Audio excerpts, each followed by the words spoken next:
बोलो बोलो भारत माता की जय। वंदे मातरम, वंदे मातरम, भारत माता की जय। इंडियन आर्मी जिंदाबाद, जिंदाबाद, जिंदाबाद। इंडियन आर्मी जिंदाबाद, जिंदाबाद, जिंदाबाद। भारत माता की जय। वंदे मातरम, वंदे मातरम, वंदे मातरम, वंदे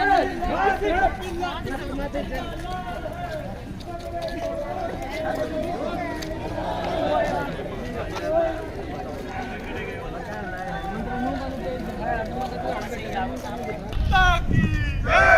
बोलो बोलो भारत माता की जय। वंदे मातरम, वंदे मातरम,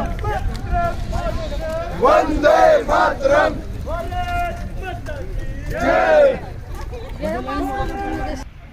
बोलो भारत माता की जय। भारत माता की वंदे मातरम। भारतीय सेना जिंदाबाद, जिंदाबाद, जिंदाबाद। भारतीय सेना जिंदाबाद, जिंदाबाद, जिंदाबाद। पुलवामा के शहीद अमर रहे, अमर रहे।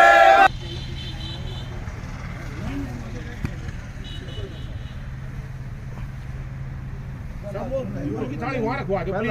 इधर आके ठीक नहीं लगता, वहाँ रखवा दो साहब फूल वाली थाली। अच्छा ऐसा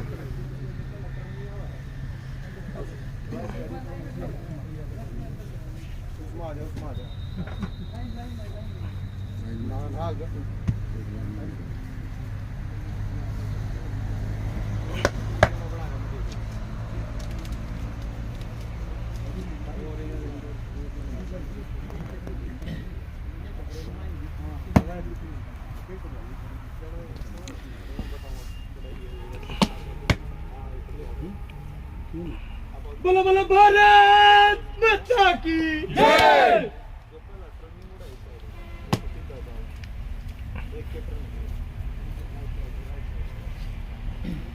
बोलो बोलो भारत माता की जय। वंदे मातरम। आज के दिन पुलवामा के अंदर हमारे 44 जवान शहीद हुए थे, जो एक बहुत ही दुर्भाग्यपूर्ण है और पूरा देश उसको आज सच्ची श्रद्धांजलि दे रहा है। इसलिए हम भी यहाँ पर CRSU में इकट्ठे हुए थे।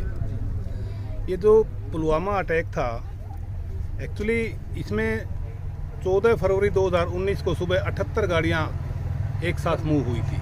78 गाड़ियों की कार्रवाई थी और उनमें 2547 जवान सवार थे। इन गाड़ियों में बस भी थी, ट्रक भी और कुछ SUV गाड़ियाँ थी। ये जैसे ही अवंतीपुर के नज़दीक एक लेथापुर गांव के पास पहुँचे, समय था 3:15 दोपहर बाद। वहाँ पर एक आतंकी ने 2 बसों के बीच में एक जीप घुसा दी और उस सुसाइडर बम्बर ने धमाका कर दिया। धमाका इतना तेज था कि कई कई किलोमीटर तक आवाज़ें सुनाई दी थी और इतनी देर में दोनों बसों के चीथड़े उड़ गए और पूरी सड़क खून से लाल हो गई। एकदम इसको ये कह सकते हैं कि इन टाइप की कोई उम्मीद ही नहीं थी कि ऐसा भी हो जाएगा। आशा के विपरीत स्थिति हो गई बिल्कुल। और उन्होंने जैसे ही एकदम हड़बड़ मच जाती है ऐसा होने के बाद, उन्होंने जो घायल थे उनको संभाला, पूरे इलाके को घेर लिया ताकि कोई और हादसा ना कर दे। इसके बाद उन्होंने सुरक्षा बलों के साथ में जो भी पूरा इलाका था उसमें सर्च अभियान चलाया। पूरे इलाके की सर्चिंग करने के बाद फिर रोड की रेकी की गई ताकि कोई और इम्प्रोवाइज एक्सप्लोजिव डिवाइस ना लगा हो। उस जीप को जो चला रहा था उसका नाम था आदिल अहमद डार। उसकी उम्र थी 23 साल और जीप के अंदर 200 से 250 ग्राम तक बारूद भरी हुई थी। अब बात आती है कि सिक्योरिटी की। अब कुछ तो कहीं न कहीं चूक हुई होगी, नहीं तो ये हादसा नहीं होता। इसके बाद में जो घायल थे उनको सबको श्रीनगर हॉस्पिटल में भेजा गया और पूरी कानवाई रात को श्रीनगर पहुंच गई।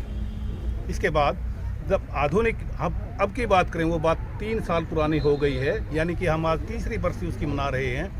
आजकल उस दिन की बजाय काफ़ी जो सिक्योरिटी के जो मेजरमेंट हैं काफ़ी बदलाव आया है। CRPF हो या BSF हो, ITBP हो, कोई भी हो, सबको बुलेट प्रूफ गाड़ियाँ, जवानों के लिए बुलेट प्रूफ और नई टेक्नोलॉजी के वेपन दिए गए हैं और काफ़ी इंस्ट्रूमेंट जो बहुत ही अच्छे हैं वो दिए गए हैं। जो बुलेट प्रूफ गाड़ियाँ हैं, अगर उनके नीचे कोई माइन भी फट जाता है तो भी उनका कुछ नहीं बिगड़ता। आपका शुभ नाम? मेरा नाम सूबेदार मेजर जयपाल रिटायर्ड। सर, आज के जो युवा हैं उनको क्या संदेश देना चाहेंगे? आज के युवाओं को यही संदेश है कि इसके लिए जो ये इस प्रकार के हादसे होते हैं इसके लिए डरने की ज़रूरत नहीं है, अपने जज्बातों को और मजबूत करना है। आज CRSU विश्वविद्यालय की ABVP इकाई द्वारा 14 फरवरी 2019 में जो पुलवामा में हमला हुआ था उसमें अपने जो देश के वीर जवान शहीद हुए उनको श्रद्धांजलि अर्पित करने के लिए आज कार्यक्रम विचार संगोष्ठी रखी थी। इस कार्यक्रम में ऐसे जींद जिला के भूतपूर्व सैनिक उनको बुलाया गया और उन्होंने भी अपने जीवन के विषय जो उस समय के उनकी ड्यूटी के टाइम जो उन्होंने अनुभव किए वो सब विषय युवाओं के बीच में रखे और किन परिस्थितियों में एक सैनिक काम करता है उसके बारे में विस्तार से जानकारी दी। उसके पश्चात संगोष्ठी के अलावा एक तिरंगा यात्रा अपने विश्वविद्यालय कैंपस में जो शहीद पवन कुमार जी की जो प्रतिमा बनी हुई है उन तक एक तिरंगा यात्रा ABVP के कार्यकर्ताओं के द्वारा और विश्वविद्यालय के छात्रों के द्वारा ये यात्रा निकाली गई। और इसमें विशेष हमारा संगोष्ठी का जो विषय था इसमें कहें कि हमारा जो उद्देश्य था ये था कि जब 14 फरवरी को आज के युवा एक दूसरे विशेष दिन के रूप में मनाने लग गए थे उस रूप में ना मनाते हुए कि भाई किस प्रकार से ये प्रेम का दिवस है, ये भारत माता के लिए प्रेम का दिवस है, इस दिशा में भविष्य में इस देश के युवा मनाएं और अपने देश के जो वीर शहीद हुए हैं, जो सैनिक हुए हैं, हमेशा उनको याद रखें, कभी ना उनको भूलें। ऐसे उद्देश्य को लेकर आज के विचार संगोष्ठी और ये कार्यक्रम आज हमने यहाँ किया था। शुभ नाम आपका? सुमित जागलन, प्रदेश मंत्री, अखिल भारतीय विद्यार्थी परिषद हरियाणा।